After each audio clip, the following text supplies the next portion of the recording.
Hey, Tim, subscriptions and ratings are really important. Yeah, David? Why is that? Well, because, Tim, the more subscriptions and ratings we get, the more people will like us. I mean, we'll be popular. Really, David? Because that sounds a lot like high school to me. Maybe a little, Tim. But you want more people to enjoy Johnny Has the Keys podcast, don't you? I do, David. But this is beginning to sound a lot like a scripted commercial to me. That's because it is, Tim. Next thing you know, David, we'll be asking people to support us on our Patreon page. Funny you should mention it, Tim, because that's exactly what I was going to do. If that's the case, David, then you also need to explain that we are a fledgling podcast and need any support we can get, especially from those that enjoy what we're doing here. I had fully intended to, Tim, so thanks for doing it for me. And David, don't forget to tell them that as little as $1 a month helps keep our podcast going and may help to avoid even more annoying commercials in the future. You just did, Tim. Wait, is that a trick? No tricks here. Johnny Has the Keys is on several major platforms including iTunes, Google Play, Spotify, Pandora, Podchaser, Podcast Addict, Stitcher, and Radio Public. Go there now, subscribe, like, and rate them.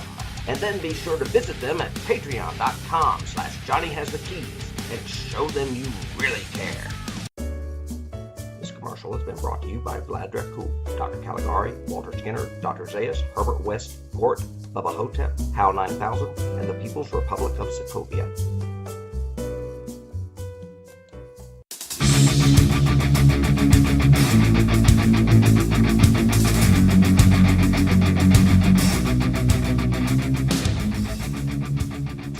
Hey out there in podcast land, this is Johnny Has the Keys, here to introduce some key elements of some of your favorite films, movies, and television. And my name is Tim. This is David, I guess, yeah.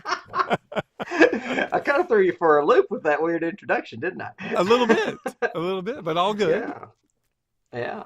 I haven't done any improv in quite some time. But alas, we are here, and we are fear. Mm-hmm. And we're all about ghosts and boogeymen this week. Definitely. So, what's going on, David? Anything this week? Anything? No. Just been reviewing some stuff. I still want to get watch Bird Box that you recommended to me last week, so I want to still see that, and I haven't yet. Yeah, me either. But so I haven't really done anything big this week or new. I did look back through some old X-Files episodes I hadn't seen in a while. Oh, nice. Yeah, and actually one of the new ones, the one where Scully has like the Roomba from hell kind of thing, the whole AI takes over your house kind of story that they did this last season. Yeah. So I did watch that one again. So. Yeah, that was interesting. I can always fall back on those. I have a lot of fun with those. Oh, yeah. And I like the lack of dialogue in that one. Again, it was one of those where it was all done with the way they told the story, the way they shot the story, and their reactions, which was cool. So. Mm-hmm. I haven't watched Bird Box yet either. I had mentioned that I had read the book, and I'm curious about the movie. And I saw a 5-minute trailer that made me even more so curious. I may try to do that this afternoon. Anything else? Anything else this week? I watched Infinity War again because it premiered on Netflix, just to get psyched up for the new Avengers movie that I'm assuming will come out in the spring. Yeah, I think it comes out in April, I think. Yeah. And then I'm excited because there's a new Black Mirror movie coming on Netflix. So I'm excited about that. I saw you posted that on Facebook, and I just assumed it was a new season. I didn't know it was a new movie. Well, I think the new season will drop next week or the week after, or maybe in January, but it'll be very soon. But no, this is a movie, and supposedly, I don't know all the details yet. I'm going to look it up tonight, but supposedly it's an interactive movie. I don't know how that works, but I'm curious. But it has like multiple endings, like 5 or 6 different endings that you can pick. So weird. Yeah, if that's a case, it could be a really interesting experiment for Netflix. To they're Yep. already so client centric. You can binge, you can pick your own time, you can watch it whenever you want to. If you can start manipulating the stories too, that could be some really cool, a new frontier sort of thing. Well, I don't know. They let you do that in the movie Clue back in the 80s. True, true, very true. Sorry, I waxed nostalgic a bit. Yeah, but this would be an offshoot of that, because that one was you had to go back to the theater, watch the entire movie to see that ending again, a different ending. Mm, This one you would right. you would pick, almost like I think they're trying to build up to almost like the what is it we used to have, those picture books where it was like, if you want to get on the spaceship, turn to page 15. If you want to get, crawl in the hole, turn to page 22. And Would you you like just a kind of, happy ending? yeah, yeah. It's kind of like you build your own story kind of book. So maybe a series that'll be like that might be interesting. Hmm. Yeah, I'm Yeah. not sure how I feel about that. Well, they have video games that are that way now, and they even have them off classic franchises like Game of Thrones and Walking Dead and all that. And like every 2 or 3 minutes, you have to make a decision, and whatever decision you make changes the rest of the game. And it's pretty interesting. I've played the one for Game of Thrones for about an hour, and it was really wild to make all those decisions and then go back and then try to do a different way and seeing how altered it is. It's pretty cool. So, Interesting. but yeah, it may work better for games than it would work for television or film. So, Yeah, I just wonder how writers feel about that. Unless the writer came up with all the endings, I yeah, guess. yeah. See, I think they would. I think you would have to, create it like you do a game or whatever, where it's multiple scenes and you shoot multiple scenes and you shoot multiple storylines and endings, and then the audience kind of picks it. As a matter of fact, Soderbergh just did that with an app. There's an app you can get through, Google Play or iTunes or whatever, that is, Hmm. it's called Mosaic, and it stars Sharon Stone. And all the way through it, like every 5 or 10 minutes, you can pick what course of action you want the characters to take. And it changes the story as it does it. And yeah, he shot the whole thing himself. I mean, all these different permutations and endings and everything. So, but does it stop and start? I mean, It it seems to me like that would be tedious. Well, it wasn't in Mosaic because it was done fairly well. It was done like it almost like a caption.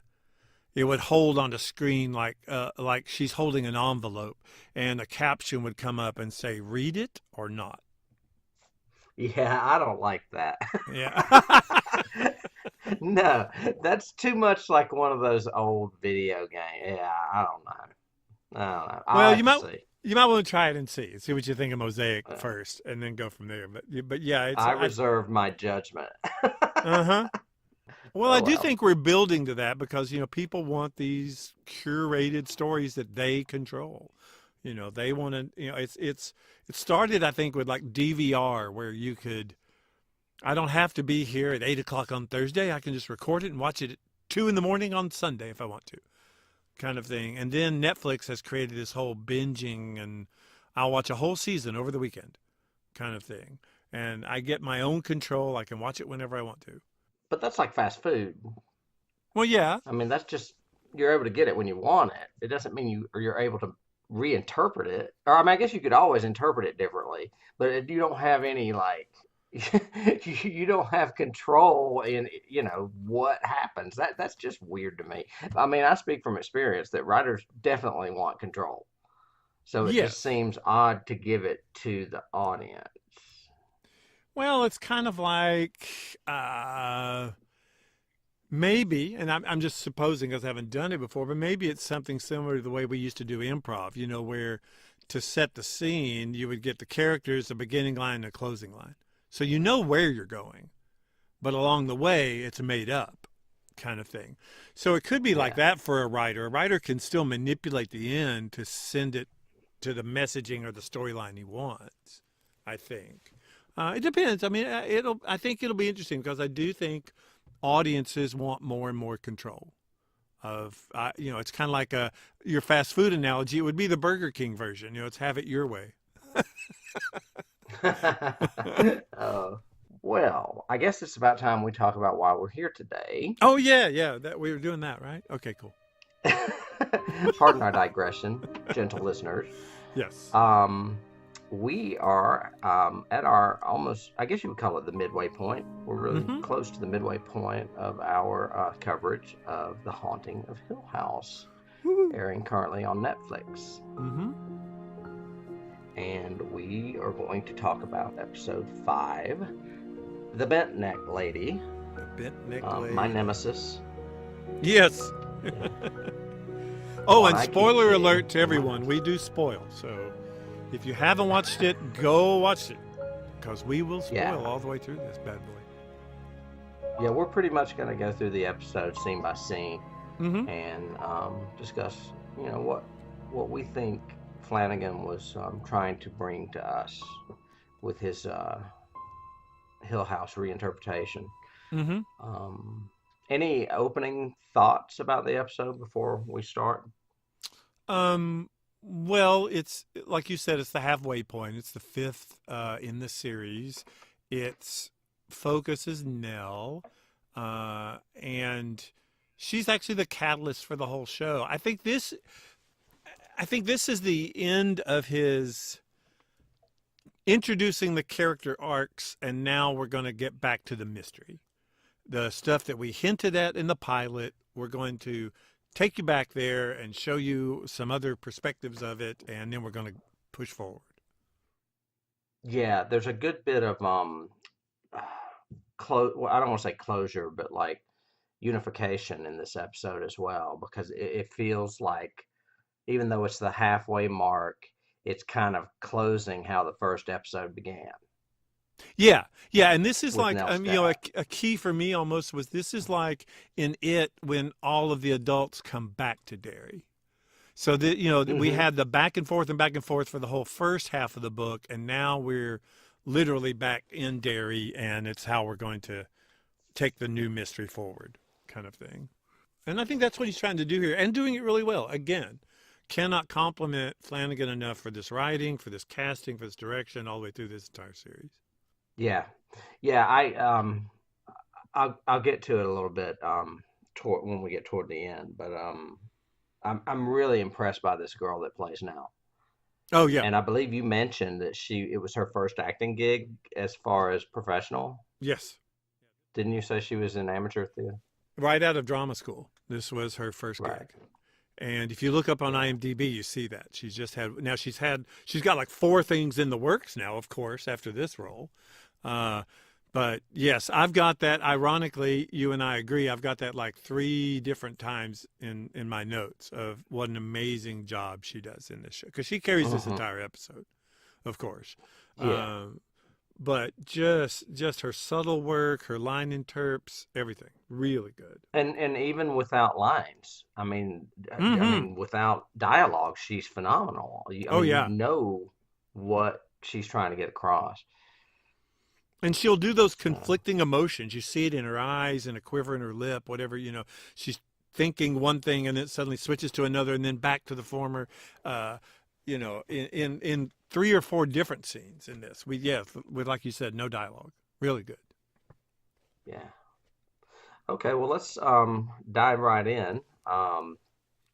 In the first scene, we are in the past, and it's Nell and Luke in their beds. And Nell sees the silhouette of the Bent Neck Lady. The lady screams, and Nell screams.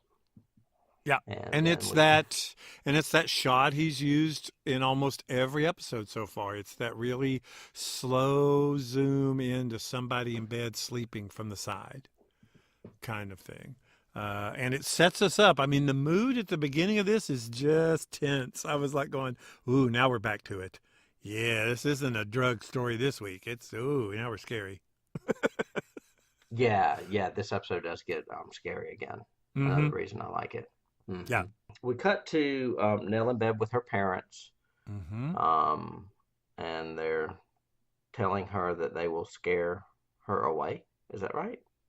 Yeah. Scare the redneck lady away. Yeah. We both got the same line off that. The dad says, if she comes back, you come and tell us, and we'll scare her away, which I thought was a cool writing of a turn of a phrase.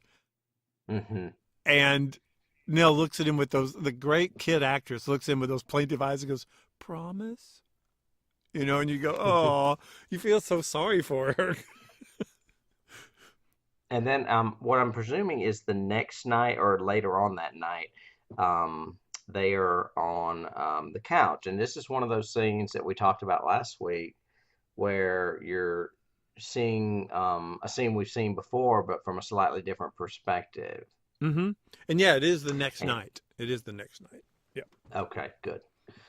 And Olivia and Hugh are putting Nell to sleep on the couch, I guess, because she's scared to sleep in her room. Mm-hmm. And of course, Mm-hmm. Olivia stays and sleeps on the floor next to her.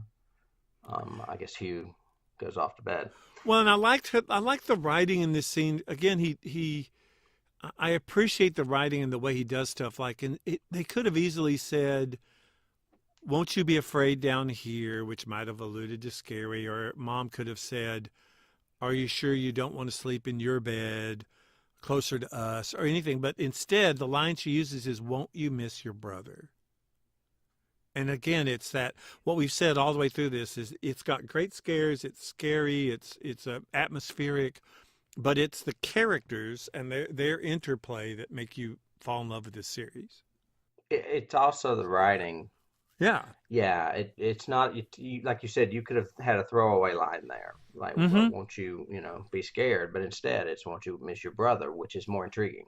Mm-hmm. And more tying the family together and the members together. Hmm. And, it's just really good. I like the way he did that. And this is also the scene where the mom gives her the locket because it has a picture of her in it.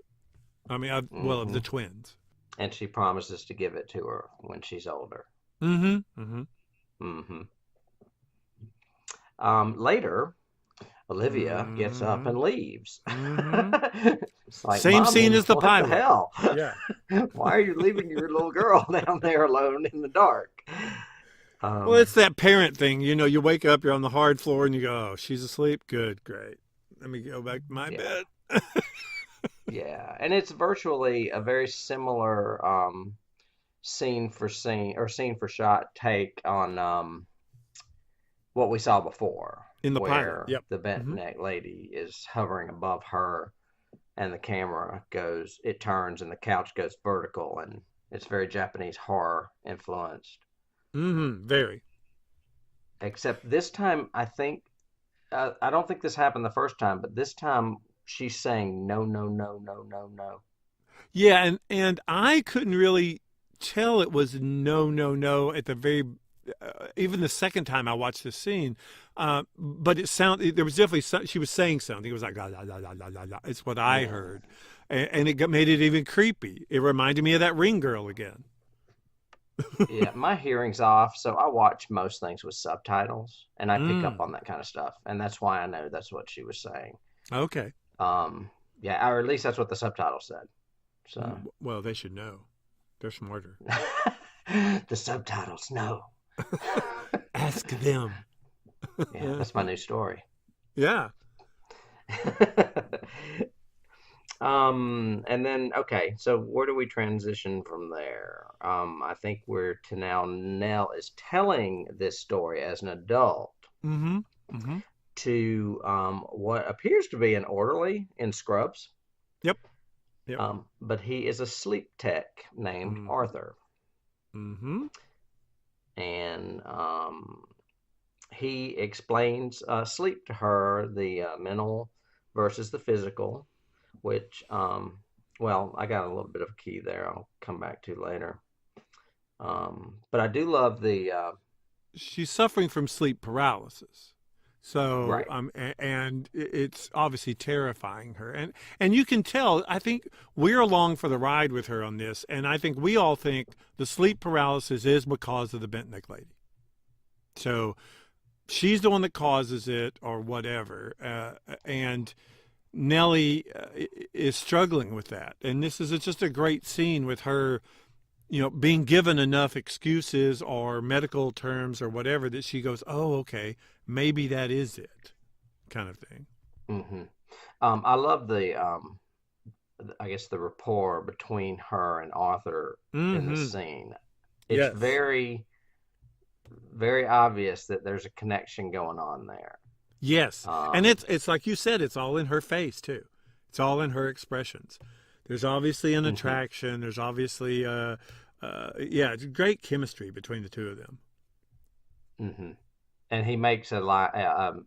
He says a line something about coffee, and she immediately interprets him coming on to her. Yep. And then he says, "No, that's not what I meant." But yeah, we'll go out for coffee afterwards. Yeah. I was going to wait till after. Yeah, it's great. Just Yeah, it's jump the great. gun on that one. Yeah. And it kind of shows their relationship. It's fun. It's neat. It's cool. I liked this whole scene. I thought it was a very strong, again, a good character building scene, written well. Hmm.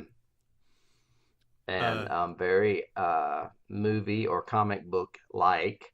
They immediately progress into a romance montage oh yeah, yeah. of Oh wait, before we jump in there, I did have a note here, sure. and I'm not sure. I think it's something that Arthur said, and she replies a little spill. And it's just the way she did it seemed to like, I don't know if she was remembering something and I didn't pick it up from an earlier episode, or if it's something that might come up later, or if that's finally her way of justifying this. It's the dream world spilling into the real world kind of thing. But she said a little spill. And I don't know why I took that note, but there you go.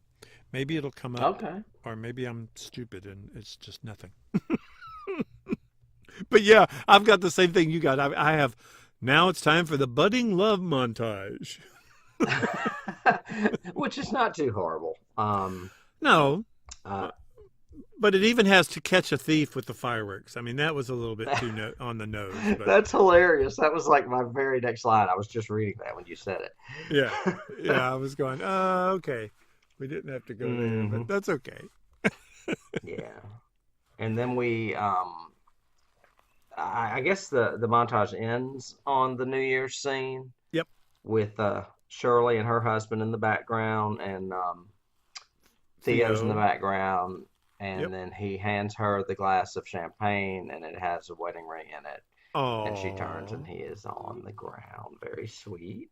that is so Um, sweet.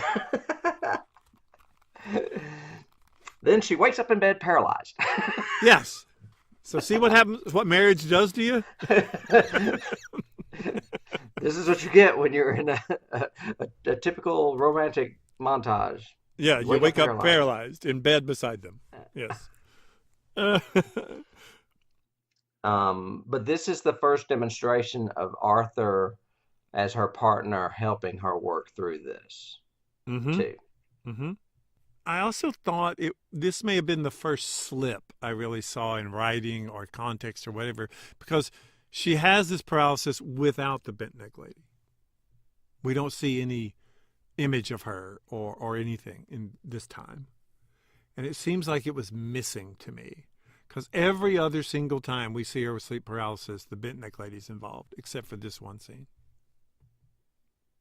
And I Why do you wondered, think that is? I don't know. That's what my question is. I wondered why. Is he trying to say Arthur can keep her away?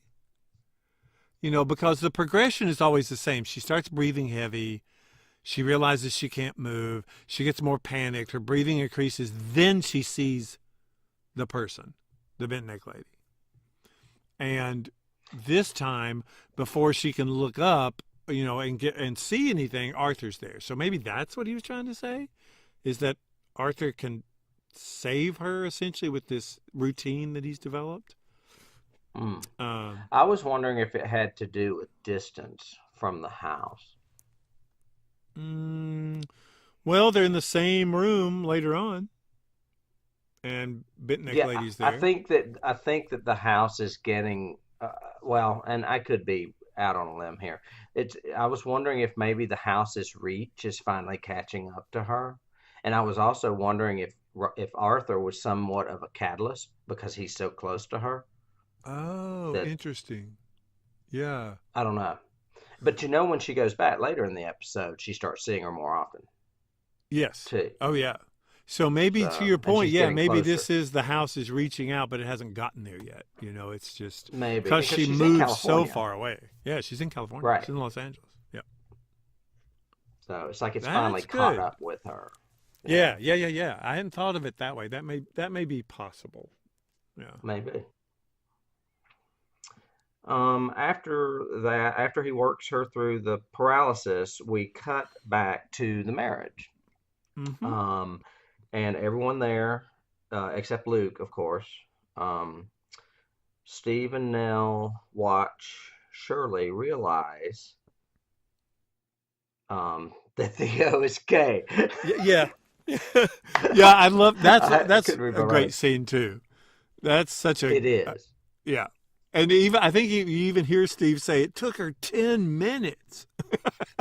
But Well, I love that. And and they're again, like good little kids chemistry. again. Oh yeah, good Yeah. chemistry between them. They're giggling and they're having fun and yeah, it was nice. Hmm. But before that, I liked it because we cut and it's obviously their wedding reception and everything, but we pan over and we see Dad. It's the first time we've seen older Dad since the pilot.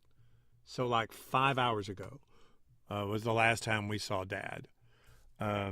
So Hmm. I liked that, and they don't make a big deal about it. It's not a Dad's here now or whatever. It's suddenly he's at the reception because he would be, and that was cool. I liked the way they did that.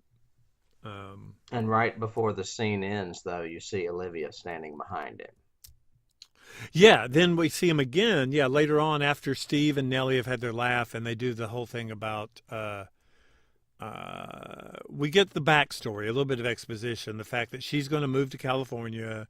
She and Arthur are going to move to California. They're going to get a house. They're going to stay with Steve for a while, and then Luke was also coming out, and he says Luke's going to follow you out to California, and she says it's a twin thing. But then right Right. after that, yeah, she looks over Steve's shoulder, sees her mom, and her mom is standing behind her dad with, her hands on his shoulder. Dad's seated and mom's standing behind him. Um, And it's wh- a little ominous. yeah, I thought that was played really well because it was ominous.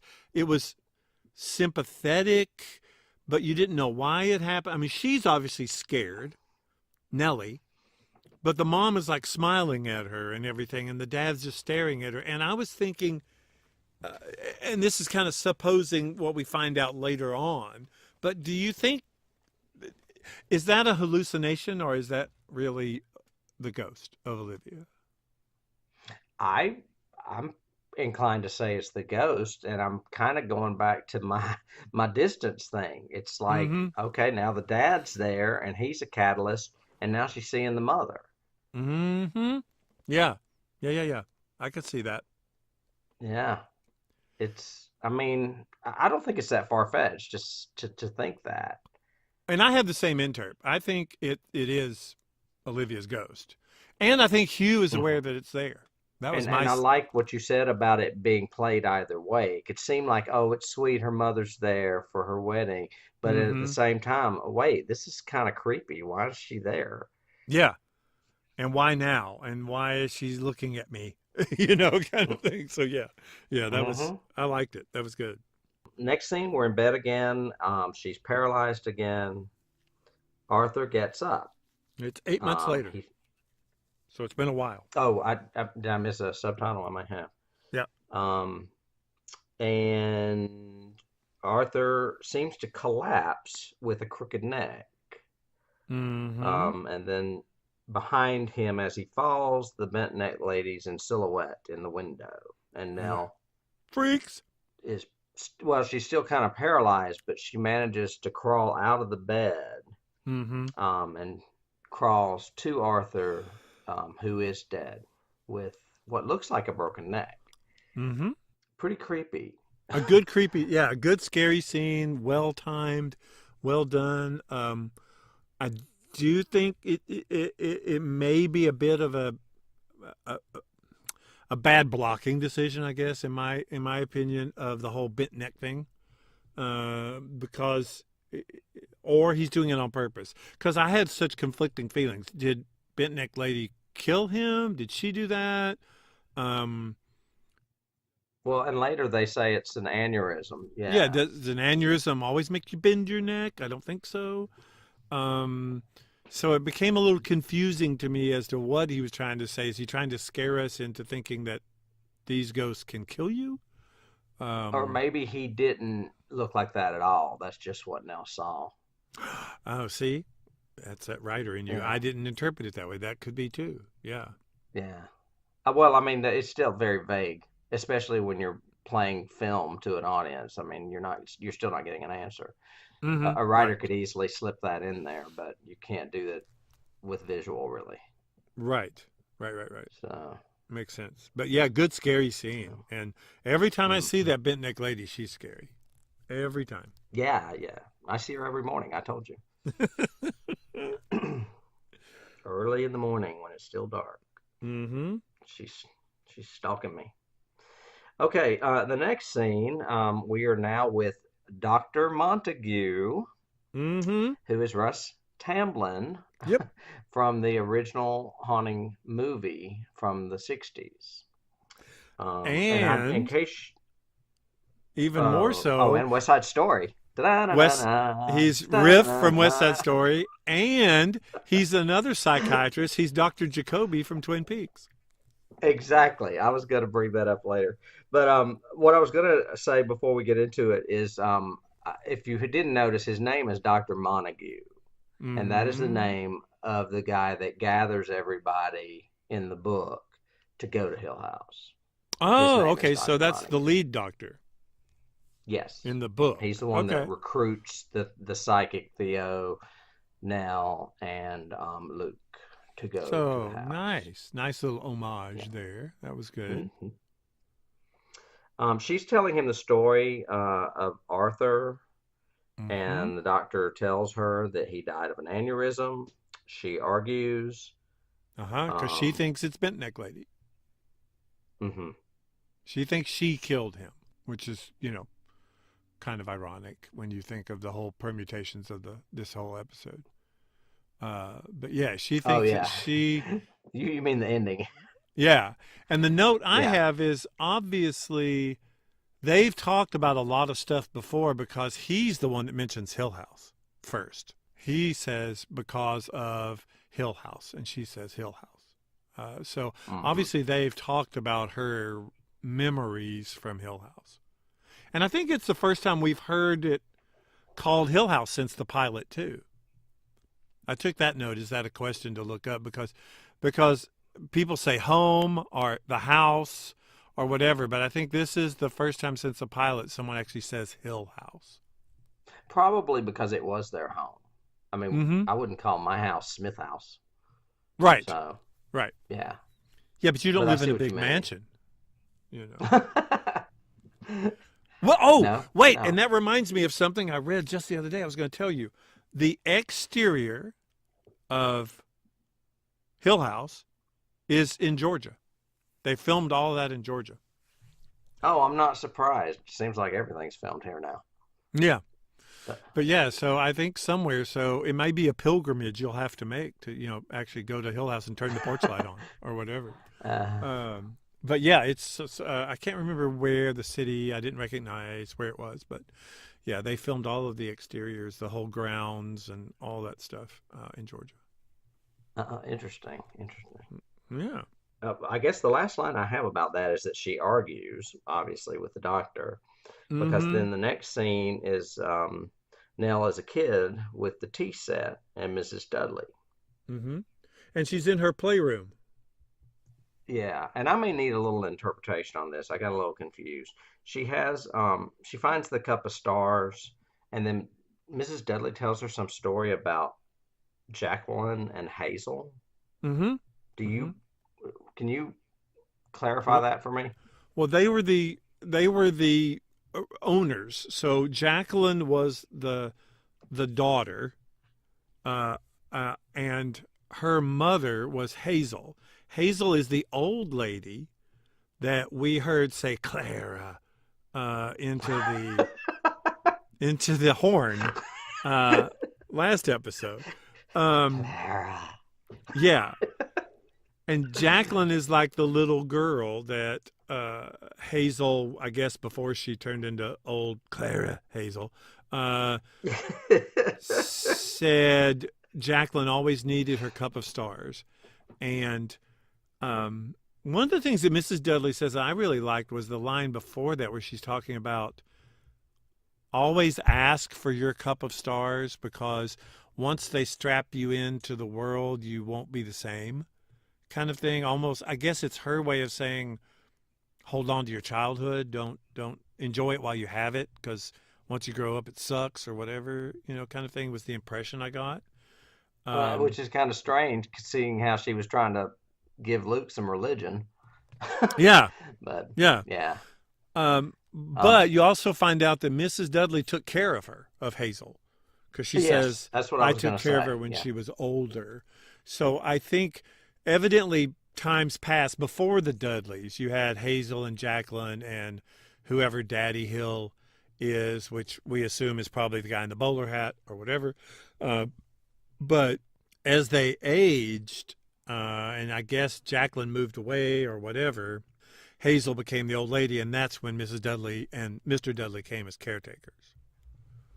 So it's kind of starting in and giving us a little bit more history. And I think over the next 5 episodes, we get a lot more of that history start coming out.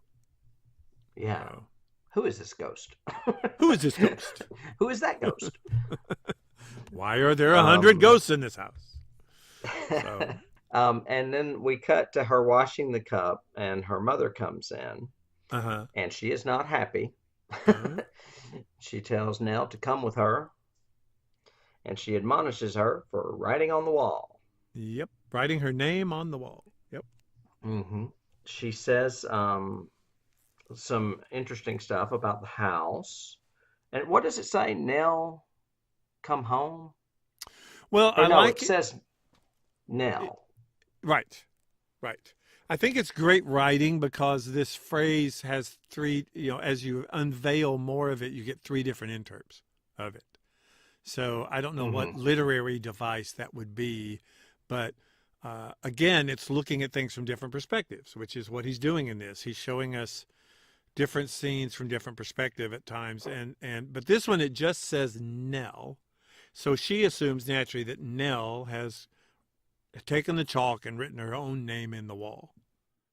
Right. And Nell says, I didn't do it. Right.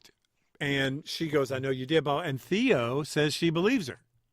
And so Mommy, having another one of her, I have a spike in my temple migraine, says, well, then both of you can clean it up. I'm going to bed or whatever. Right. And Theo does her thing.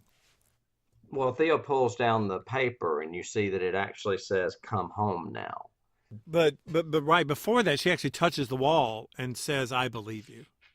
Or no, you didn't. Yeah, she takes off her glove, I think. Yeah. So she actually feels something, knows that it wasn't Nell, and then she pulls the paper off, and it says, come home Nell, which is cool. That's the second variation of that phrase, of what you see on the wall. And it's all leading up to what the episode is going to do, too. Yeah. Yeah, it's foreshadowing would be that literary device. Again, I think it is the house that is doing it, and I like the fact that it's a writing on the wall. Duh, har. But the walls are very important. The walls were the first thing we heard about in the opening monologue, Stephen's voiceover kind of thing. They're sturdy walls with doors sensibly shut. Yes. Yeah. And they had stood for 100 years or whatever, right. And the fact that the mom said, Olivia says something about, we take care of the house and the house takes care of us. So you see more, and she's meaning if we take care of it and we flip it, then it'll give us a lot of money and we can build our dream, the forever home or whatever. But it has these, other connotations of Yeah, like we could live here forever as ghosts. and and ever, Danny, kind Hmm. of thing. Yeah, it has that kind of, and I love the way the actress playing Olivia does this. I mean, she's so beautiful anyway, but her uh, she has so much subtext to all these lines she says. There's so much Hmm. underneath them and emotion to them. So it's really good. Yeah, it's good. It was Hmm. another good scene. I think it was really well done. Hmm.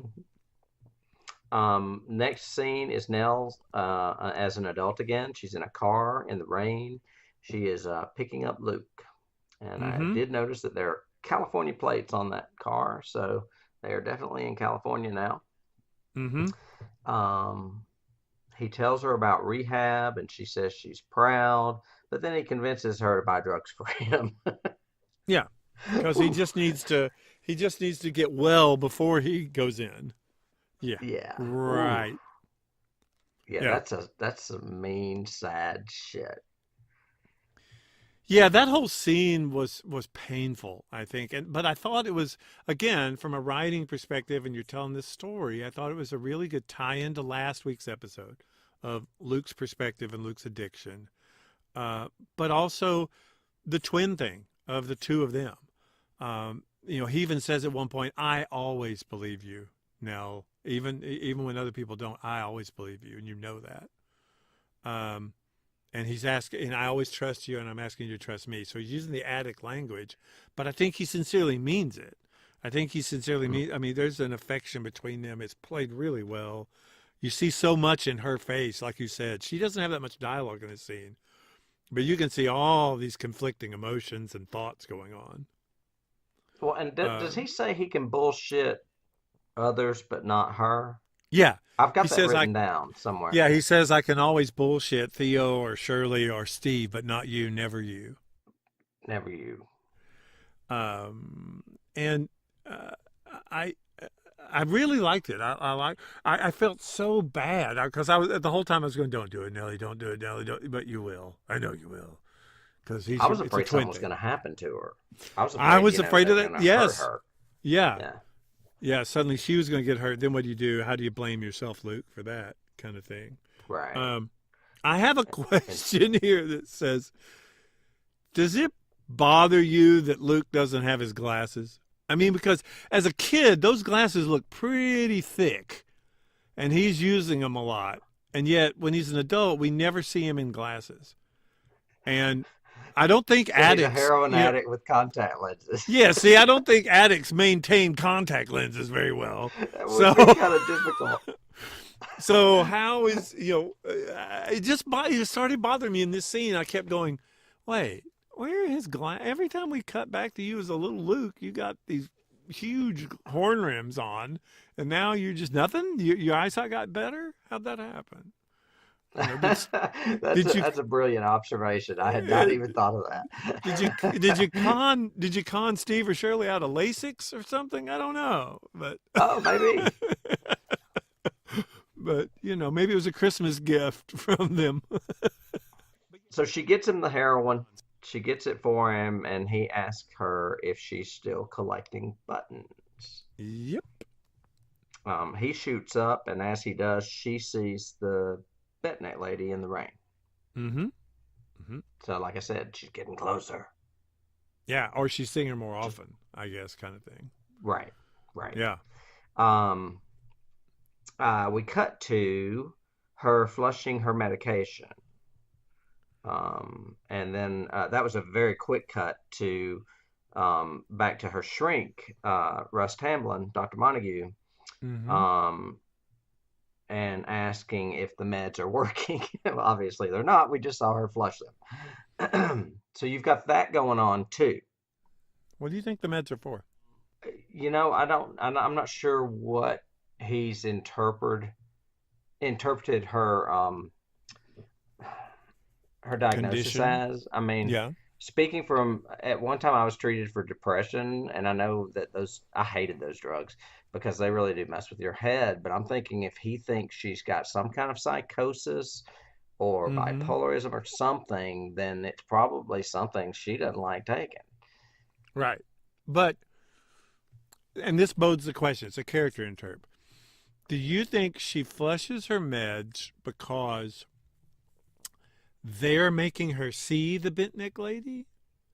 Or because she wants to find out what's going on and they're interfering with her doing that? Wow, it could be either. Yeah. Again, I think it's one of those that he leaves the interp up. But I think by association, by cutting right to her dumping them, you get the impression that she thinks she's seeing them because of the medicine. So she thinks flushing them will make her stop seeing her, which is more of a fearful thing. I mean, it all plays into that theory of the 5 stages of grief too. Mm-hmm. That her flushing the meds could be her acceptance. Isn't she acceptance? Yes, she's acceptance. Yeah. Because And I think that's possible too. Like I said, it could be the other interp that she's flushing them because she's accepted the fact that she's not crazy, that this lady really is there. She doesn't need medicine because she's really seeing this. This isn't a hallucination that she needs to have medication for. This is real. And so she's getting rid of her medicine to say, you don't understand what's really happening here. And the twin thing is also relevant in that both her and Luke, no one ever believes them that they're seeing something. Mm-hmm. I mean, they don't believe her about Bent Net Lady. They don't believe him about the old man with the hat. And also, it's maybe stretching it a little bit, but Luke starts getting better once she gets off her meds. So maybe he's got such an addictive personality. Maybe her being on these drugs actually did affect him a little bit. That's an interesting perception. I hadn't thought of that at all. But it makes sense in regards to the twin thing. Mm-hmm. Yeah, very So cool. again, he's thought out some really cool character dynamics that keep this flowing, I think. In the next scene, she tells Theo about buying dope for Luke. Mm-hmm. Yeah, this is a great scene. Which is not met favorably. No. Nell wants Theo to touch Arthur's pillow. Mm-hmm. And she does. She takes her glove off and she does. But she doesn't feel anything. And then Nell asks her to touch the floor where he died. Theo doesn't want to. They fight. Mm-hmm. And they get in a major fight. I couldn't write it all down because there were a lot of words going on. She says she can't live like this. And then Theo asks her, when have you last cleaned the house? And does Shirley know what he made you do? Mm-hmm. And Nell eventually tells Theo, don't lecture me when you're staying in Shirley's guest house or whatever about using people. Yeah, it gets ugly. It's like a dead-on sibling fight. Yep. Yeah. Yep. It's definitely a sister fight. And they go into all of it. They go into taking money from Steve. I think at one point Theo even says, I wanted to just come out here and maybe go to the beach, but I didn't expect to be treated like a freak, like a circus freak, I think she even says. So, yeah, there's a lot of personal back and forth here that's like mean, nasty stuff. Yeah, and you've got to remember, too, that Theo obviously had to fly out there, and she ain't staying. So she's going to fly right back. Yeah. Yeah, it's pretty brutal. Yeah. And I also, I had conflicting emotions about this. Is it selfish or callous of Nellie to want her sister's gift to do this kind of thing? Or is she just that she misses him and hurts for him so much that she wants it? Or does she want proof that this really was caused by Bent Neck Lady? That it wasn't just an aneurysm. The same way Theo knew the house or something else had done the writing on the wall, does she want her to tell her, I believe you? Or does she want Arthur to make it go away, like he was making it go away? Right. Yeah, because she even says something like, I still feel him here every day kind of thing or whatever. So maybe she's wanting, maybe Theo will feel Arthur. or connect with him Yeah. somehow. Yeah, I think there's a lot of that here. Arthur was kind of a barrier for her for a while, Yeah. a safety zone. And once he was removed, presumably by the Betnet lady, that was her last defense. Yeah. Oh yeah, I think so. I think Arthur's death is the beginning of Nellie's slide kind of thing. Yeah. Um, do you remember, is there a section in the book maybe where the psychic feels like they're being used and like yells at Montague or somebody else about it? Feels like their gifts are being misused, I guess, or taken advantage of? If there is, I don't remember, but Okay. I don't recall. No, I don't recall. Okay. Okay. I don't know. I'm just grasping for straws. I haven't read it in decades. So, Yeah, it's been a while since I read it too. But if it was, it wasn't enough. It wasn't strong enough for me to remember it. okay. Theo leaves angry, obviously, and we Mm-hmm. cut to one of Steve's lectures. Another great Mm-hmm. scene among Oh yeah. siblings. Oh God, yeah. I didn't realize until just seeing it here on paper that these were lined up like this. Mm-hmm. Um, he's talking about his current book, but he's a little annoyed because people keep asking him about Hill House and his family. Yep. Um, Nell is in the audience and she asks, how do you charge to talk about what you don't believe? Yeah. She Um, throws him right under the bus in front of everybody. yeah. And she also says, we're different because of where we grew up. Yeah, I love that line. Hmm. Yeah, we are Yeah, different, that's a Steve, line because of where we almost grew right up. out of the book. Even though the book has nothing to do with this story, I could see that line in the book somewhere, Mm-hmm. know. Yeah. And I wrote great scene in large letters. Mm-hmm. Um, and she says, how can you make so much money and be so mean to me? And he asked Mm. her if she's off her meds. Yep.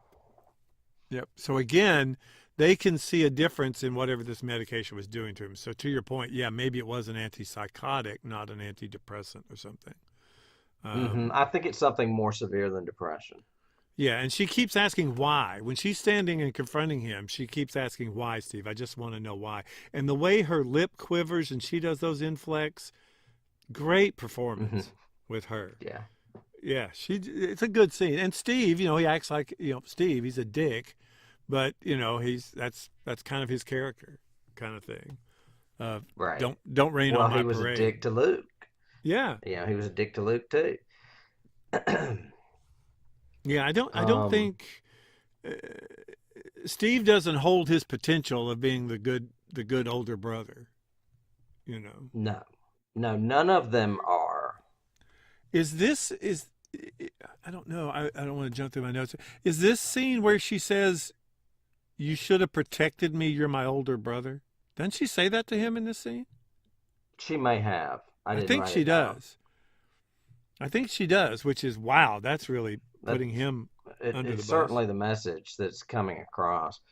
And now that you mention it, I was trying. You always look for a hero in a story, and maybe that's why I like Theo so much.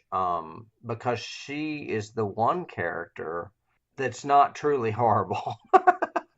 I mean, she has a little bit. I mean, she's mean to that one lady.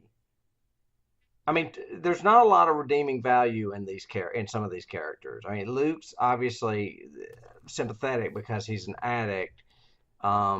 Nell's sympathetic because she's haunted. But Shirley's not sympathetic at all, and Steven's not sympathetic at all.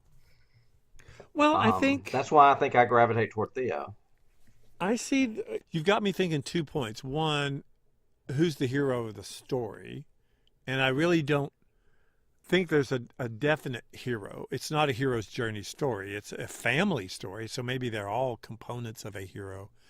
Again, those stages of grief thing, or maybe or something like that. But but I'm kind of the opposite. I see good things in all of the characters, which is kind of interesting. They're all broken.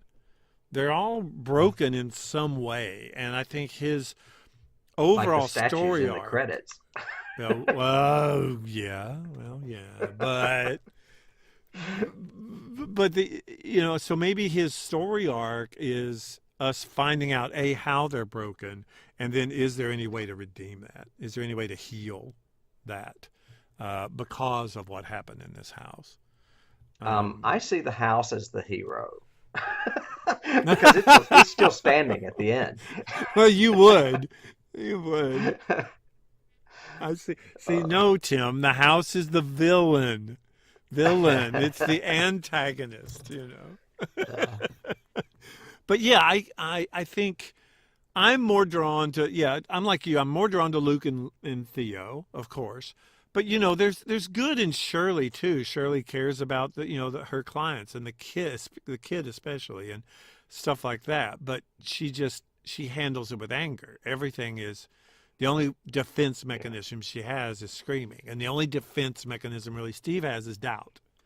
He just doesn't believe anybody. Even when they tell him the exact truth, he goes, "Don't trust them. Don't believe them.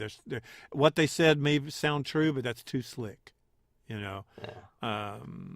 And Theo really is the barriers. She just Yeah. Well, it's just when you said something about Stephen not being the model older brother, I was just thinking, what? None of them are. No, All no. of them are really fucked up and not great. Yep. But Nell seems happy for a while. Anyway. But that's even sadder. When you give somebody the I know. happiness and then it's going to be taken away, that makes it worse. Kind of So, we've been caught up in the soap opera drama of this horror show on Netflix, and Yeah. I'm like, why is it because it's so sad? Is that why we like it so much? This is fucking sad. pathetic. So pathetic. Yeah. Yeah. I think so. It's I like think watching it's- one of those who's that guy that did Magnificent Obsession? God, Oh yeah. going back. One of those movies. One of those big melodramatic tragedies. And it is. It's a. I think we empathize with these broken characters, and it's not just a jump scare boo. It's not just an unmasked, a masked killer or a masked monster. We're seeing it from the perspective of the people that have been damaged by it, and I think that's what makes it appealing. I think. Okay, we will move on. I was trying to remember who it was that did Magnificent Obsession. Douglas Sirk, and he did a bunch of movies like that. They were just big, glorious melodramas. Mm-hmm. All That Heaven Allows. And I don't know. My mother used to watch this movie, so I may own one. Okay, so we're going to go to the next scene now. Yeah. Stephen asks if she's off her meds. This is when they're fighting. And it cuts to Russ Tamblyn as Dr. Montague again. And she says, I confronted my brother, talking about Stephen. Yeah. And he says, do you think that was constructive? I have a line from her. Yes, I'm taking my meds. It's like she knows what he's going to ask her. Mm-hmm. Tamblyn says she's avoiding her past, that it's the house that's the problem. And how can this be? He tells her it's a carcass. There's no one been there in 26 years. And what would Arthur think of her? Mm-hmm. Which is kind of mean. Yeah, he's definitely pushing in this scene. And I think you get it from the very beginning because she actually says, I confronted my brother like you told me to. So okay, he's telling her, confront Steve. He's telling her, go to the house. He's telling her, embrace, confront her past kind of thing. And maybe it is that kind of tough love kind of thing or face your fears kind of deal. But I don't think he has any clue of what he's asking her to do. You know what he's done? He's misinterpreted her her acceptance as denial. Yeah. He thinks she's denying everything. Yeah. And I think he gives her the final goad, which is what would Arthur think. So now she has the guilt trip underneath it. that further Right. motivates her to do it.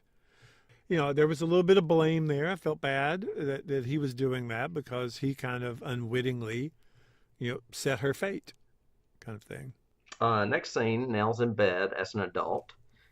Drinking. I say that because usually when she's in bed, she's a child. Yeah, yeah, Um, yeah. and she is drinking from a cup of stars, which is a nice little Yes. nod. Nice little And touch. she is buying a ticket to Boston Yep. Yep. So we on the reinforced to internet. everybody again that that's where the house is, Hmm. that she is going to, go confront the carcass and everything. And again, play with no dialogue. And we see resolution in her. We see conflict at first, but it's just well acted by her. Hmm. Boston, Georgia. But yeah, that's where she's going. No. Yeah. Next scene, she's pulling into a motel. She has Uh huh. a pocket watch with her. She sees a car approaching. She looks at a bench too. And we don't really know what the significance of the pocket watch or the bench is, but Exactly, exactly. we are going. What's going on? Where are you? Okay, you're at a It's motel. Big deal. kind of a little reverse foreshadowing, I guess, if that's Yeah. the correct terminology. Yep. Um, then we cut to a station wagon pulling into the same motel, but it's in the past, and it's the dad with all of them that night they left the house. And the Yeah. kids are saying, "What about mom?" Yeah. First theatrical cut in this entire episode, by the way. The first really theatrical kind of play with the cutting or play with the dialogue kind of intercut stuff he's done, which is she actually looks out the back of her window because she sees headlights, and those headlights cut to 26 years later, Yeah, earlier. or earlier. Yeah. Yeah. Yeah. Dad says he's going back to the house to get mommy. Mm-hmm. I think this may be when they're in the room. Yeah. Um, I need you to take care of yourselves, lock the door. But I've got in parentheses, it sounds like he's saying goodbye. Mm, Like he may not be coming back. I don't. Yeah, I like the way that Thomas played this scene because I saw both of those too. Again, playing with this interp of he could be saying, he's trying to be a parent who I think is terrified and very concerned all at the same time. Concerned for his kid, but also concerned for the love of his life. And it's all this conflict happening at the same time. And I love the way he interprets it. Yeah, so you could easily say he's saying goodbye to them. Take care of each other. Uh, Steve, you're in charge. That kind of thing. Well, yeah, Um, because he thinks. I mean, he believes in the house, and he may think that he's not going to make it out alive. by this time, I think this is the first time in the series, other than the pilot when we see him run, but he really does believe something about the house. Because in all the other scenes, he's the pragmatist. He's the one going, well, it was just a nightmare. Or, well, sometimes you imagine things. Or, oh, well, you got your shirt caught in the dumbwaiter. He's the one that doesn't, in my opinion, hasn't believed. He's the Scully, but now he's Mhm. suddenly Mulder, you know. He's suddenly, yeah, and I'm going to have to go back there. And I like the again. It's just he keeps every scene flows and works. I like the scene with the dad, but then I also like the scene with all of them when they. And I think it's the first again. A lot of firsts in this episode. I think it's the first time we see all the kids together in the scene since the pilot. Hmm. All the younger kids together in one scene, and they each have their own gag. Dad hugs Luke and Shirley and Nell, but he doesn't hug Steve or Theo. Theo. As a matter of fact, Theo turns away when the hug starts. So they each have their own little gags, and then the way they divide up, Steve stays standing. Theo sits on one bed. The other kids sit on another. Shirley sits on the end of the bed. It's just the way it's blocked, the way it's done. There's a lot in the subtext of this scene. And they talk about, Oh, Luke actually says the entire scene, which we don't find out again for 5 more episodes, but he says we were in the red room having a tea party with Abigail and Mommy. Yes. It's He like, basically tells what happened yeah, he that says set exactly what the really turn of happened. events. Yeah. Hmm. And then Flanagan, and actually I noticed that he did not write this episode, although he directed it. But uh, another chilling line to me is little Nellie saying that wasn't mommy. You just Hmm. go, oh, it just gave me the creepies. It was good, you know. Nell in the next scene is an adult again at the motel. Uh huh. Um, she is sitting on the bed, I guess, of a room that she's checked into, counting sweetener packets, and Uh there huh. are With seven. and she lays out seven and does the seven count. Yep, seven will protect Hmm. you. Since she doesn't have her buttons with Um, her, you know. right. I've got Fade sleeping, Uh wakes huh. paralyzed, looks Yep. up. And what does she see on the ceiling? It's not bent neck, lady. Nope. She sees Luke and he's dead from what I would assume is an overdose because there's like vomit coming out of his mouth. Uh huh. But he's on the ceiling. And yeah, he's on the ceiling like that guy in the first episode Yeah. that, Very, that very they Japanese described. movie. Yep. Hmm. Mm-hmm. And the door handle rattles. Mm-hmm. And we cut to the past again, and it's Dad coming back into the room. Everyone is asleep but Nell. Uh-huh. Um, Dad has blood all over him. I Oh mean, yeah. he is very bloody. And they sit on that bench that you remarked that she noticed when she pulled in, Mm-hmm. that Mm-hmm. very bench. Yep. And as he and Nell are sitting, he seems a little crazy. I wrote that in parentheses. Mm-hmm. He's a little not there. His eyes are kind of going in different directions. And the cops pull up. I like I like Thomas's interpret because it is that kind of you're in shock kind of thing. And Hmm. he's trying to talk to himself. I mean, he's almost like trying to convince himself, no, no, no, no, no, no, no, no, no. This didn't happen. It didn't happen. It wasn't that way. What am I going to tell everybody? What am I going to do? Nobody's going to believe me. What do I do? Kind of thing. And I think it's realistic. I think you would react that way. You just essentially rescued your children, but your wife is dead. You're covered in her blood, and yet something supernatural caused it. So how do you own up to that? So sort of thing. So I thought it was really it was great, and I loved again. I like the acting between him and her. I think she was great. You know, she looks down at his hands and he says, "Oh, it's just paint." When we all know, no, it's dried blood, Dad. It's really dried blood. Yeah. Um, He just says, "It's okay, honey. I called them." He's talking about the cops. yeah. Then he starts giving her the spiel about Aunt Janet's coming to get you. And Mm-hmm. that's when he gives her the pocket watch. Yep. So And he now we tells her know what the time meaning. Janet will be there. Mm-hmm. Yeah. So now we know why the bench is there, why she's at that same motel, why she has that watch, all, Mm-hmm. tied up in one little bow in Yep. one scene. Mm-hmm. It's very, very cool. I like compartmentalization like that. Yep. So, and the next scene, Nell wakes. This is when she starts making the phone calls from the first episode. Yep. From her perspective. Um, from her perspective again. Same scene, different perspective. Mm-hmm. She calls Stephen. He declines. She calls Shirley. She declines. But she leaves Mm-hmm. a message that she's worried about Luke. Mm-hmm. Um, I've got in parentheses twin thing question mark, and then she says, "Call me." Mm-hmm. So she goes to the vending machine in the motel. Such a Really Stephen dark King and scene. creepy hallway. Such a Stephen King scene, I swear. Hmm.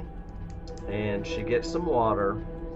The hallway goes dark. It's like one of those flickering laundromat lights, that all of a sudden goes out. Mm-hmm. So she walks to the other end, This is a little Wes Cravenish, the way he plays with where's it gonna happen. Yeah. And then all of a sudden, the bent neck lady drops behind her, like she's been hung. In front of her. Oh, is it in front of her? Well, Oh, yeah. I get confused because she's going back and forth down the hallway. I couldn't remember. Yep. Yeah. I thought she had turned back, but okay. Yeah, because And, it was that typical thing. You know, the light goes out, so you walk to the other one. Then that light comes on, but the one behind you goes out. You turn to look at that one. You turn back around, and suddenly, boom, there's the scare. Yeah. And you fall down on the floor screaming. Yeah, literally. I did. I actually wet myself a little. And then the lights come on, and there's nothing there. Mm-hmm. But that kind of plays into my theory again, that she's closer to the house, and the shit's getting real. Oh yeah, I agree with that. The house can manipulate the lights, the doorknob, everything. Yeah. The vending machine. Mm-hmm. Then she's back in the room to check. She's got a message. And it's Steve. He tells her that Luke's fine, that he got his 90-day chip. Yeah. Today. Yep. And I like the fact that the shot of her coming back into the room, into the motel room, and leaning against the door, obviously scared and kind of still, panting and breathing hard, is the exact same scene we saw from the pilot, except we saw Steve had just left the message. And then we cut to her coming in and just getting there right as the message is ending. So I love the fact that he ties it that well back to the pilot from a different perspective. Mm-hmm. I next have written down, she is gone. How long are you going to put this off, Nellie? There's nothing wrong with going at night. It's just a carcass in the woods. Mm-hmm. She's talking herself into going. Yeah, because, and again, I was going to ask you about this. I have this question. Why do you think that the screenwriter and Flanagan and everything chose to do what they did right there? Because she sits on the edge of the bed. It's obviously daytime. She's looked at the clock and it actually said like 2 o'clock in the afternoon or something. And then it literally, with just one shot of her, all of a sudden we hear audio change into crickets, and all of a sudden the light goes from gold to blue, and she kind of comes out of it, looks, and it's 1 o'clock in the morning. So why do you think he did it that way rather than a cut or a time lapse, or showing the clock flip or something? It was just a unique choice, I thought. Do you think it's that he's trying to put you inside her perspective? Yeah, I do. I think time is just not existing with her anymore. Right. And it goes by that she doesn't even realize it, that she wasted all day. And now it's night when she doesn't want to go to the house at night. So she has to convince herself to go. But yeah, I think it was literally putting you in her perspective that time went by that quickly and she didn't even notice. Mm-hmm. Yeah. Yeah, that's cool. I hadn't really thought about it, but yeah, that's interesting. Yeah, he makes great directorial choices in this whole series, I think. But that one was, I thought it was really theatrical, but really cool. It was very, a key for me was it reminded me a lot of like what Coppola did in Dracula, his Dracula, doing all these practical effects on the set that give you a different feel or a different perspective. Very theatrical. So. He rapped on Dr. Sleep this week. Oh, really? I was listening to another podcast and heard that he had rapped on that film, and he was talking about how great it was working with Stephen King property again. Yeah. I'm really curious to see what he does with that. But we'll have to wait. Okay, so nothing but a carcass in the woods. They keep using that phrase. Yep.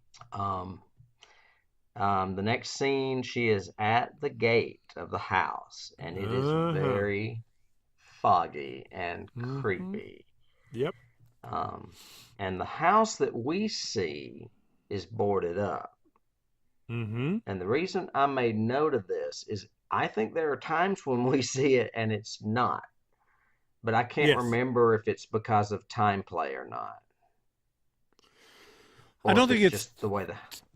time play. I think, again, another reason for showing that time lapse thing happen is we're getting into Nellie's perception and what she sees. So even when she's talking to her dad and all of a sudden all the lights come on and everything else, that's what she sees. She sees the house Mhm. just like she did. It's pretty, it's normal, it's not dilapidated at all. It's not run down. But this time Uh, I noticed that the boards were still there. The light was shining through them. in the shot before she calls her dad. But then when the Okay. glow comes on and she's still on the phone call with her dad and she's saying, he says, "Where are you now?" And she goes, "I'm at home." And the lights come on and the porch light flickers and all that. It looks nice again. No, go back and look. You'll see what I mean. Okay. It's lit through the boards. I thought that too the first time I saw it, but last Mm-hmm. night or whenever, day before yesterday, when I rewatched it, it looked to me like the lights were shining through the boards. Okay. Yeah, I'll definitely go back and look at that. But I mean, there are times when I thought that it was not boarded up. That's why I said it was a little confusing to me. I don't know if it's time play or if it's just what the house wants you to see. I don't know. Yeah, and I It was think that odd comes though. into play again, obviously, in the very last episode of the series when they all come to the Hmm. house, kind of thing. Right. So we'll have to pay attention there and see from Yeah, perspective. for sure. And now I want to go back and look again to make sure I'm not crazy, but I'm pretty sure that what I saw was through the boards. No, I think you may be Um, right. I'll have to go do it. I even wrote it down. Same Okay. scene, different perspective, light through boards. Okay, as she enters the house, it is new, and we Mm-hmm. see her siblings, young and running, and Dad comes downstairs. Mm-hmm. Um, Shirley talks, or no, Shirley takes her to her mother, who is writing on the wall. And what is she writing? The third incarnation of the phrase. Yeah, Yeah. which is welcome home, Nell. Yeah. It goes from She is a, Nell to to come home Nell to welcome home Nell. I love that. I thought it was so yeah, cool. it's great. And what does she say? I didn't write that. I love Yeah. that. She's still saying, I didn't write that. And I guess Olivia says, we know. We always knew. Mm-hmm.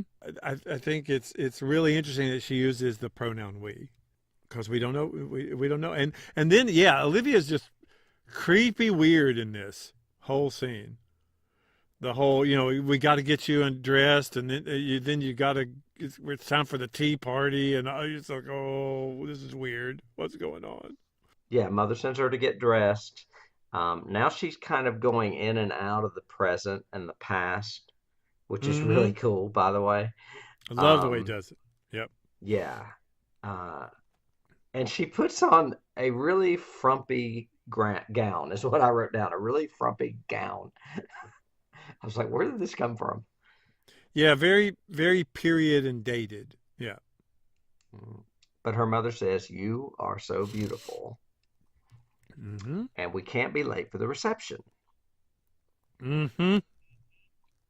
They're expecting you. Right. Sorry, keys are just popping out at me right now. I'm like Oh writing shit yeah. down as we're talking. Her siblings are there, and they're dressed in their wedding duds again. They're wearing those same bridesmaid outfits, the burgundy ones that we saw in the Mm-hmm. earlier montage. The romantic montage. Mm-hmm. And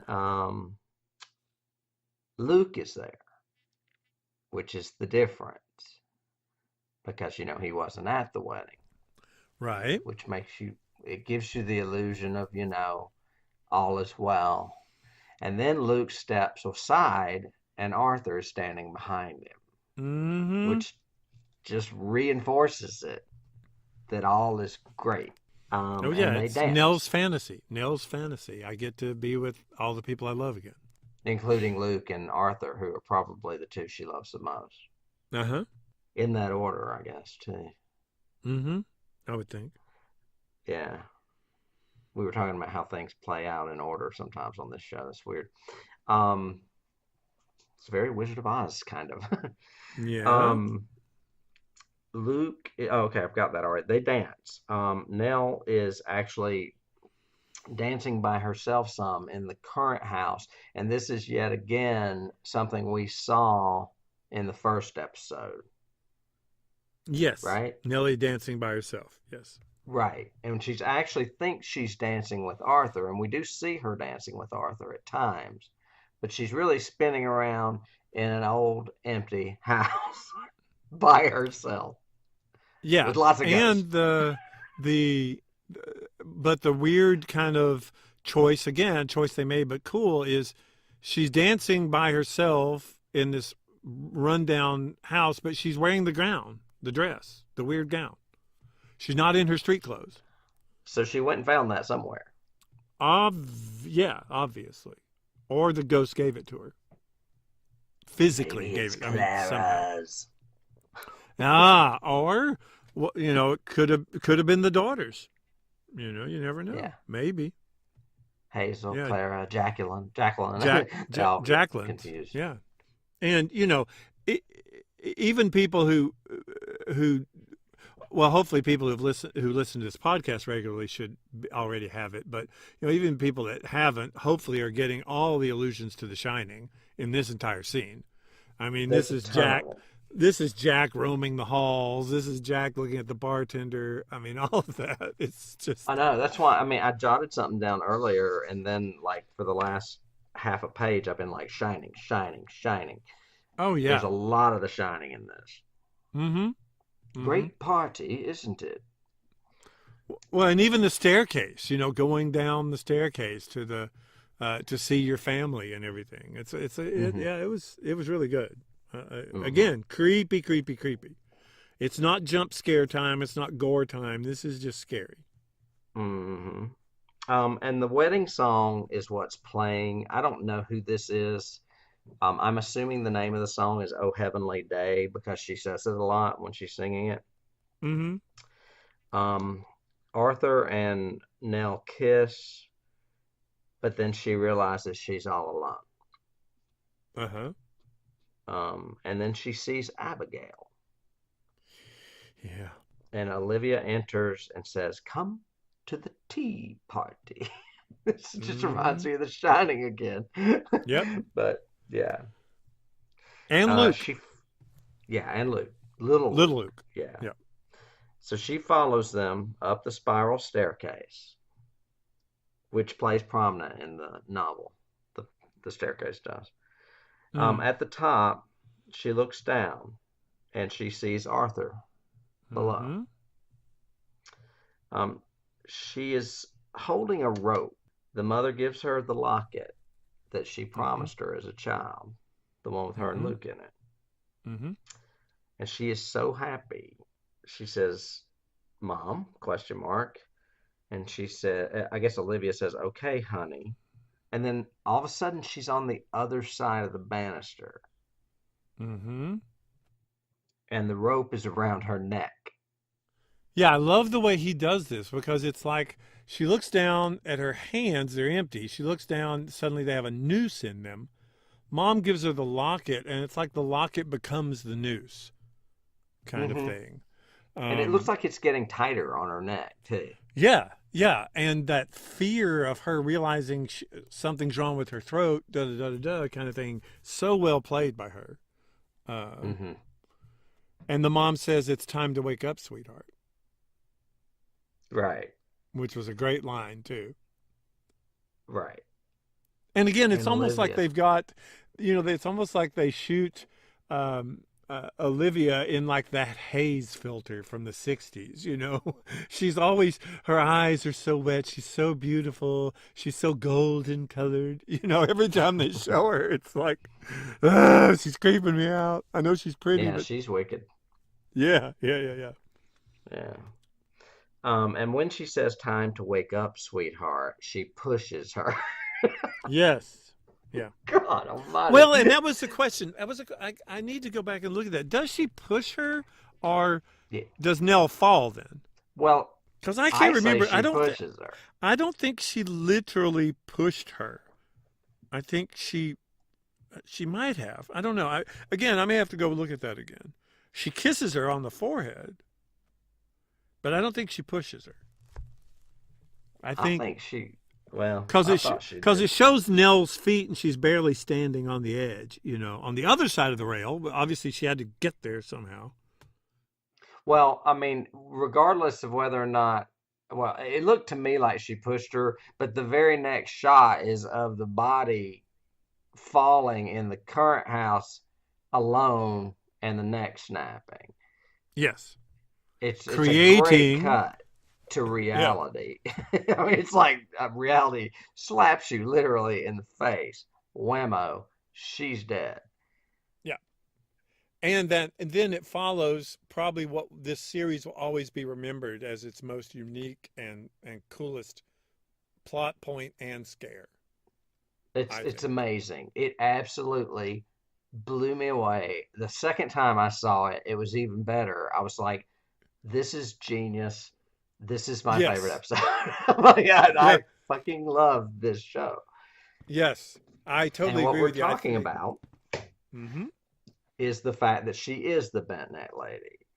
Mm-hmm. And as she falls, every time she sees the scene of her perception of seeing the bent neck lady. Shit, I can't say it. And I did not write them down. I don't know if you remember them. Well, they go in order. So, Yeah. and it's each fall. So it's the first one is her in the motel hallway. Then the next moment is in the rain. The next moment is standing over Arthur's body, Hmm. and the next It's like one reverse is order of the episode, maybe. yeah, and the next one is floating over her as a kid. And the thing Hmm. that's cool is each one of them also shows the perspective from the bent neck lady.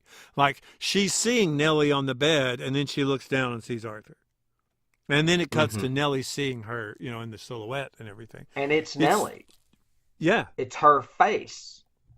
So she was going through time warning herself or trying to tell herself to stop or trying to tell herself to back away. I mean, what is Nellie in this? Is Nellie a spirit now? Is that a ghost coming back to going through time? Is she clairvoyant like Theo and was seeing her death all along and just is haunted by herself? Yeah, the whole time. What Yeah, is the ambiguity of it's what makes it so delicious too. It's it's and that's something that's like I mentioned earlier something you could do in writing that you can't do in film. Well, this is something you do in film that you can't do in writing. right? It's those shots and what is happening. I mean, I was just like, wow. Maybe Mm-hmm. I'm on some of those drugs that Dr. Montague had because I was like, this is fucked up and Yeah, totally scary, crazy. yeah. It got me both times I saw it. I was like, what? What? Really? What? I mean, she is literally haunted by herself and has been her entire life. Her entire life since she first went to Hill House. Yeah. She has been seeing And her own death since she was a child. yes, so God. profound, so cool. Just yeah, Yeah. My hair is but standing up on my arms right now just talking about it. yeah. And I could just picture Stephen King going, "Well played, well Hmm. played." Yeah. Yeah. Yeah, I it can was see him it was getting up and going and getting a drink. it was brilliant. It was just Yeah. brilliant. Even down to the very end, she's seeing it because the very last one is the first time Nellie saw Bent Neck Lady, which was at the foot of her bed. At the foot of her bed. Yeah. Yeah, Yeah. exactly. It was like it went in reverse order of the times that we had seen her. I mean, Yep. she probably obviously seen her more, but it was all the shots that we had seen of her, Yeah, all the ones that we could connect. Yeah. all the way back to her childhood. Yeah. Yeah. And I just thought of this, and possibly just because this is our second time going through the series, but maybe he's subliminally also telling us that Nellie can manipulate things as a ghost, as a spirit. Nellie can have influence because we see that in the rest of the series.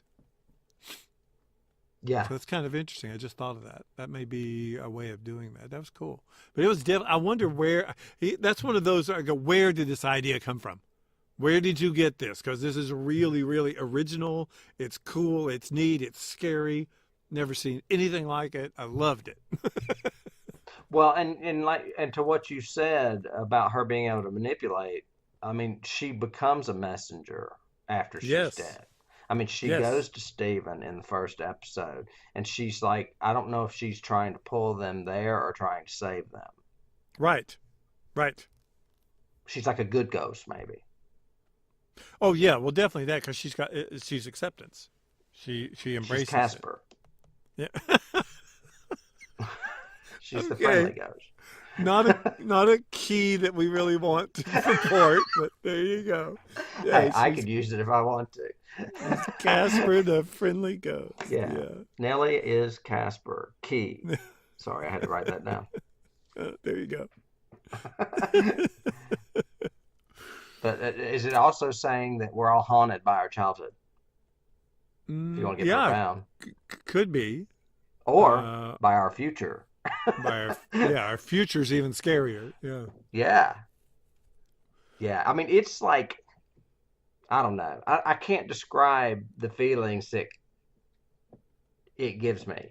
I mean, a lot of it goes back to like, I don't know, Greek tragedy, those Mhm. plays where all of a sudden you get the answer and you go, holy shit, this is wrong. Mhm. That's his mother, or whatever. Yeah. Yeah. It definitely is one of those plot twisty kind of things you don't anticipate at all. I would hazard to say nobody saw this one coming. No, I didn't. And when it happened, I was like, of course. Yeah, it makes You know? yeah. As soon as it does, it makes perfect sense. You go, oh my god, that's brilliant. Yeah, but yeah, totally. So, if we haven't spoiled the end for you by now, just kidding. Yeah. So, where are we going to go with these keys? I've got a few. Go for it. Yeah, let me know. Well, obviously, we've already mentioned The Shining. We can bring it up later if we have any specifics, but I mean, The Shining's all over this episode. Mm-hmm. Yes. I mean, Hill House is basically the Overlook Hotel, big, empty, except for Amelia and Ghost. Uh-huh. So, early on when she meets Arthur as the sleep tech, which I found really interesting because it does look like he's an orderly. I'm like, why is she telling this to an orderly? Because he's just wearing scrubs. And I was expecting to see Russ Tamblyn, and I forgot. He talks to her about sleep, the mental versus the physical, and it reminded me a lot of Nightmare on Elm Street and all the sleep, play, talk stuff from the very first movie when Nancy goes into the hospital and they're trying to induce sleep. I had that one. Yep. So that was one. Yeah, and all the stuff about your body wakes up before your mind wakes up before your body does, kind of thing. Yeah, yeah. And one key that I had that I couldn't tie in and couldn't think of, but there's another movie where a person has sleep paralysis, and I cannot remember it, but it obviously resonated with me that there was another one. I just cannot remember what it I what it know was. exactly what you're talking about, and now it's going to drive me insane. I know. But there was another one that had it, and it seemed to be scary as well, or portrayed that way, or something. I can't remember, but I just Googled it, but I don't see anything that looks familiar. I'm thinking it's an older movie, like from the 70s or 80s. Yeah, probably something like that. It's where someone has to like get up to help save someone's life, and they can't because they're paralyzed. Is that Yeah, what? something That's like what that. it's. Yeah, I know what you're talking about, but I can't think of what it is either. All you And it listeners out there. seems like it would be a Wes Craven one. You know, it would be one of those or along those lines. But I Mm. can't remember it. You know. I'm thinking it's older. I want to say it was something my mother may have watched, but I don't know. If Okay, there's a listener out there that knows the answer to this question, please let us know. please let us know. Other keys. We mentioned that there's a Hitchcock key in there. Oh Um, yeah. it's a blatant Hitchcock key because it's actually a clip from To Catch a Thief. Mm-hmm. Um, and it's just a romance, BS. It's nothing major. It's not really a key, but it's kind of cool that, that was a romantic movie and they just stuck it in the romance montage. Right. Um, okay, I have another big key. I don't know if you got. Sure. Um, when the mother is scolding Nell for writing on the wall, Mm-hmm. she literally says, "We take care of the house, and it takes care of us." Mm-hmm. And that's lifted directly from Burnt Offerings, the Dan Curtis movie from the late 70s. Wow. Okay. Um, I don't know if it's verbatim, but I mean, I can see Karen Black saying it right now, you know, to Oliver Reed and Betty Davis and whoever else was in that movie. Yep. I And can that's see that. another haunted house movie. And I can't think that's an accident. Oh no, I would agree. No. Oh, one thing we didn't mention, it's not a key, but we do need to mention it. Olivia is actually the one that wrote on the wall. She wrote the Welcome Home Nell, and she's writing it as Nellie walks into the room, Oh, that is funny. and she's writing it backwards. Oh, is she? Yeah, because it said, before we had seen Come Home Nell. As Nellie walks in the room, she's writing the E, and then she writes the W, and she writes the W backwards. She writes it from right to left. That's creepy. Yeah, I thought it was just a minor little thing, but it was creepy. Yeah. Yeah. It means Paul is dead. I mean, yes. Um, A little Liverpudlian humor. I was trying to remember again. I don't. There's not a lot of keys that this movie influenced, but I would be surprised if somebody doesn't feel inspired to tell a time travel ghost story eventually, or a person who's scaring themselves from the future.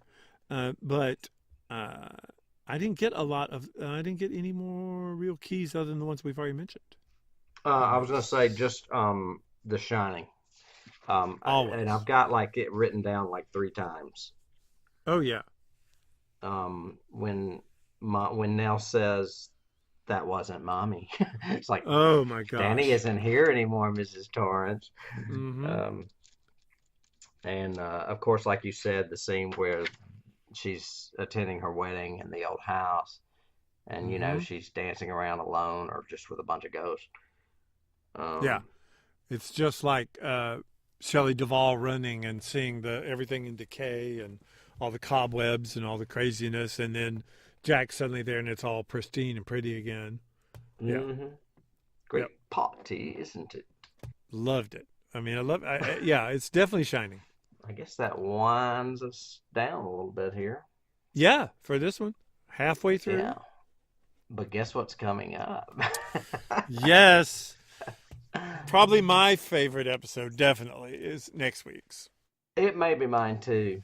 The Two Storms. Yeah. Yeah. I mean, in retrospect, though, when we were talking about least favorite episodes over the last couple, I have to say this is probably my favorite so far. Oh, yeah. Well, yeah. Although I do like the Luke, it's hard for me, but I do like the Luke episode a lot. I do like Yeah. It's a twin thing. So, but we haven't gotten to episode 6, which is again one of those that I think will be this series will be known for. Yeah. And all of our listeners will have to tune in next time to hear that one. I hate to say goodbye. But we'll see you soon. I'm so glad we had this time together. Yep. Pull on your ear. Tug on my ear. Yeah. All right, All right, man. folks. We're gonna be out of here. Be sure and if you saw anything that we didn't see or want to let us know something, you can always reach us on Facebook or our website. We'd love to hear from you. Also, be sure and subscribe, like, and love us if you will. If you will go that far. And until next week, we'll see you.